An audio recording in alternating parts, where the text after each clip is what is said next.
সম্মানিত উপস্থিতি, এই কোরআন হচ্ছে নবী মুহাম্মদুর রাসূলুল্লাহর শ্রেষ্ঠ মুজিজা, যেটা আল্লাহ পাক আখির নবীকে দান করেছেন।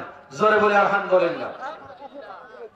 এরপর আল্লাহ নবী যে কাউসার পুরুষের কল্যাণ দান করেছেন, তাফসীর জালালাইনের মধ্যে এসেছে ওয়াস শাফাআতু, কিয়ামতের দিন আল্লাহর নবীকে এক নম্বর সুপারিশের পারমিশন দেওয়া হবে।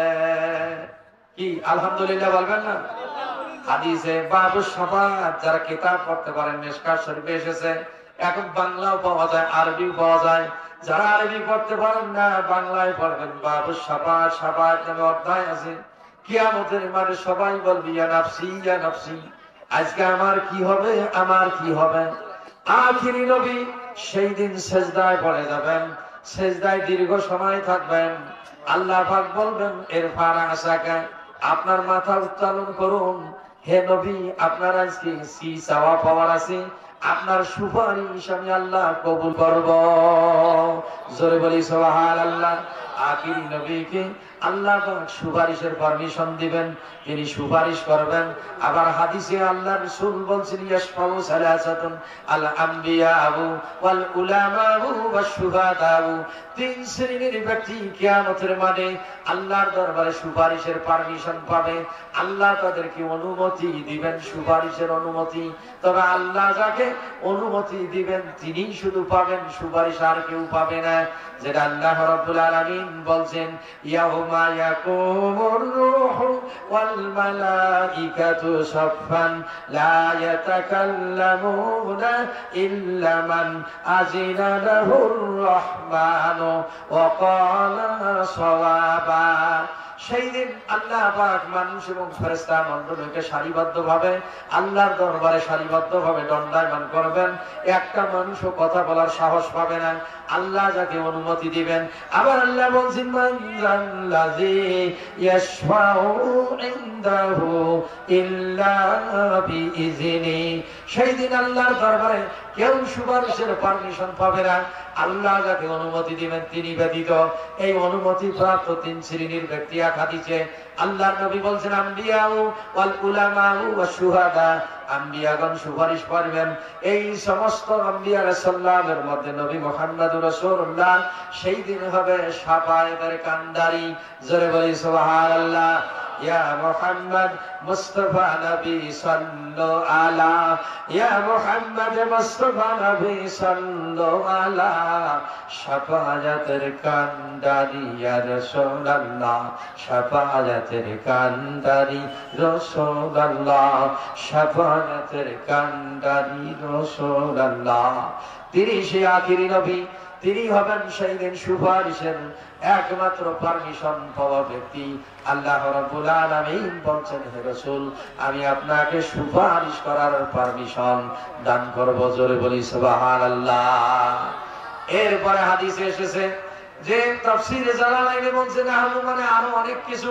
আবার আল্লাহ পাক তাকে মাকামে মাহমুদ দান করেছেন, জান্নাতের সর্বোচ্চ শিখরে। আখিরি নবী, বিশ্ব নবী মুহাম্মদুর রাসূলুল্লাহ, তিনি জান্নাতের উচ্চ মাকামে থাকবেন।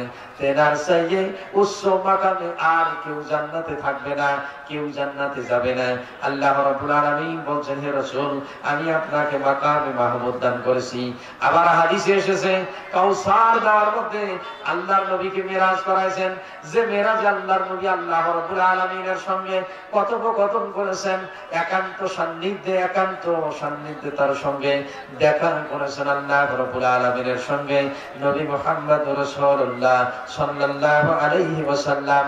এভাবে তাফসীরকারগণ বলছেন আল্লাহ রাব্বুল আলামিন অসংখ্য কল্যাণ নবী মুহাম্মদুর রাসূলুল্লাহকে দান করেছেন। আপনি চিন্তিত হবেন না, আপনি বিস্মিত হবেন না, বিস্মিত হবেন না। আল্লাহ রাব্বুল আলামিন সান্ত্বনা দিয়েছেন রাসূলকে। যারা নির্বংশ আপনাকে বলতেছে, যারা লেজ কাটা বলতেছে, তারাই একদিন নির্বংশ হবে। তাদের নাম নিশানা নেওয়ার মতো লোক থাকবে না। আপনার নাম ওয়ারাফা'না লাকা যিকরাক। আল্লাহ রাব্বুল আলামিন সূরা আল-নাসরায় বলছেন ওয়ারাফা'না লাকা যিকরাক, আমি কিয়ামত পর্যন্ত আপনার নাম বুলন্দ করে দিয়েছি। কি সুবহানাল্লাহ বলবেন না?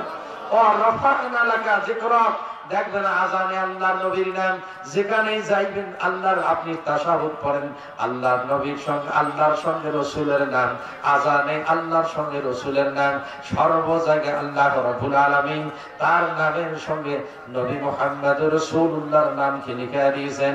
আবার যতটা আল্লাহ শব্দে এবং লা ইলাহা ইল্লাল্লাহ শব্দে যতটি হরফ আছে, মুহাম্মদুর রাসূলুল্লাহ সাল্লাল্লাহু আলাইহি ওয়াসাল্লাম এই মুহাম্মদুর রাসূলুল্লাহ এই শব্দেও অতটা হরফ আল্লাহ রাব্বুল আলামিন দান করেছেন। জোরে বলি সুবহানাল্লাহ।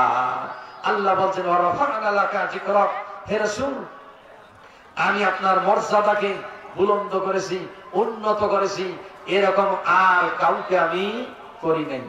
এই প্রচুর কল্যাণ দেওয়ার পর আল্লাহ পাক বলছেন ফাসাল্লি লিরাব্বিকা ওয়ানহার, হে রাসূল আপনি নামাজ পড়ুন, কুরবানি করুন, নামাজ পড়ুন, কুরবানি করুন। আল্লাহ রাসূলকে বলছেন। অনেক উলামায়ে কেরাম, একদিন একখানে বক্তৃতায় গেছি, এক আলেম সাহেব বলি ফেললেন আল্লাহ কোথাও নামাজ পড়ার কথা বলেন নাই, সব জায়গা বলছেন নামাজ কায়েম করো, আকিমুস সালাত। কি বুঝেছেন আমার কথা? এখন তো বুঝতে গেলেও তো এরকম লাগে। ওই জন্য আমি বলে থাকি ওয়াজ শুনতে গেলেও তিনটা জিনিস লাগে। 1 নম্বর নলেজ, নলেজ মানে জ্ঞান, 2 নম্বর আন্ডারস্ট্যান্ডিং আপনাকে বুঝতে হবে, 3 নম্বর রিয়ালাইজেশন আপনাকে অনুধাবন করতে হবে। কোনো কিছু শুনতে গেলে বুঝতে গেলেও এরকম লাগে। এই জন্য আল্লাহ রাসূল বলছেন এরকম শিক্ষা করা ফরজ। তালাবুল ইলমি ফারিজাতুন আলা কুল্লি মুসলিমিন ওয়াল মুসলিমা, প্রত্যেক মুসলমান বর্ণের জন্য ইলমে দ্বীন শিক্ষা করা ফরজ। জ্ঞান যদি না থাকে তাহলে আপনি আল্লাহকে চিনবেন কেমনে, রাসূলকে চিনবেন কেমনে? এই জন্য কোন কোন মুফাসসিরে কেরাম বলছেন ইলম আগে তারপরে ঈমান।